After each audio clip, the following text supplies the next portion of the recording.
দেখো বন্ধুরা, আমি সকালবেলা চলে এসেছি, সমস্ত কাজ বাজ শেষ, এবারে রান্না বসাবো। তো দেখি বাবু বসে গিটারটা নিয়ে অনেকদিন বাদে বসছে। দেখো তোমরা দেখো, বাবু গিটারটা হঠাৎ তোমার ইচ্ছা হলো বাজাতে। আমি এক সপ্তাহ হয়ে গেছে গিটারে হাত দেয়নি, এখন দেখো খাতা খুলে বসেছে।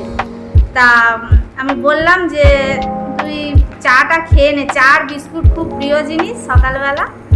তা ও এখন কি বলছে তোমরা শোনো, ওর পায়ে কি হয়েছে দেখো। দেখাও পাটা, দেখাও, দেখো পাটা চির খেয়ে গেছে। কারণটা বলো, কি করে চির খেয়েছে? সবাই বসে থাকতে থাকতে কি মাথা ঘুরে আমি নিচে লাগবে, মাথা পা আটকে গেছে, খালি টান মেরেছি, পা বেরিয়ে গেছে, চির খেয়ে গেছে। যা, এবারে কি হবে? মানে যেতেও পারছি না, কিছু করতেও পারছি না, আমাদের স্যার বকাবকি করছে, ঘরে বসে বসে এই করছি। এখন গিটারটা নিয়ে বসেছে, আমার খুবই ভালো লাগছে, কারণ ও তো গিটারটা সহজে নিয়ে বসে না, একমাত্র বকাবকি না করলে, মাস্টারমশাই না বকলে ও বসে না। আচ্ছা, এবারে তুমি কি করবে? গিটারটা কিছুক্ষণ বাজাবে, তারপরে চাটা খেয়ে নেবে, নিয়ে একটু করবো, হ্যাঁ তারপরে একেবারে একটু করে ফোন দেখবো, চান করবো, তারপর দুপুরবেলা খাবো। ব্যাস, তারপরে আজকে কোথায় যাবে বলো তো? একটু মাঠের দিকে যাবো, গিয়ে বসে থাকবে, বসে থাকবো, পাটা স্যারকে দেখাবে। হ্যাঁ। আমি চলে গিয়েছিলাম রান্না করতে, রান্না করছি, করতে করতে এসে দেখি তো বাবু গিটারটা অনেকক্ষণ বাজিয়েছে, এবারে ড্রয়িং নিয়ে বসেছে। তা তোমরা দেখো, পা স্ক্র্যাচ হয়ে যাওয়ার পরে একবার গিটারটা নিল, এইবারে আঁকতে বসেছে।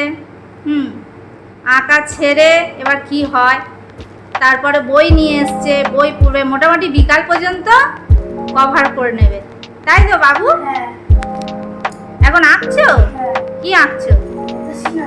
সিনারি? হ্যাঁ, ওটা কাজ দিয়েছে? হ্যাঁ, তাহলে ঝটপট কাজগুলো করে নাও। হ্যাঁ। এদিকে দেখো, বন্ধুদের বলো। বন্ধুরা, আমি এখন আঁকতে বসেছি, এরপরে যদি বই নিয়ে পড়ার সময় হলে পড়বো, আর নাহলে চান করে দুপুরবেলা খেয়ে নিয়ে বই নিয়ে পড়বো।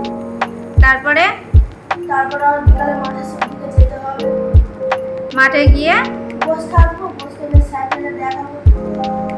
কতদিনের রেস্ট? এক সপ্তাহ rest। তারপর ঠিক হয়ে যাবে? তারপর আবার কি সোফা থেকে লাফ মারবে? না, আর শিক্ষা হয়ে গেছে। শিক্ষা হয়ে গেছে? ঠিক আছে, তাহলে এঁকে নাও, আর যেটুকু পড়া বাকি আছে এরপরে করে নিও, যদি না সময় পাও এরপর স্নান করে নিও, ঠিক আছে? ঠিক আছে। তাহলে আমি আবার চলে যাচ্ছি রান্নাঘরে। তো ঠিক আছে বন্ধুরা, রাখছি, আবার পরে দেখি বিকালবেলাও কি করে।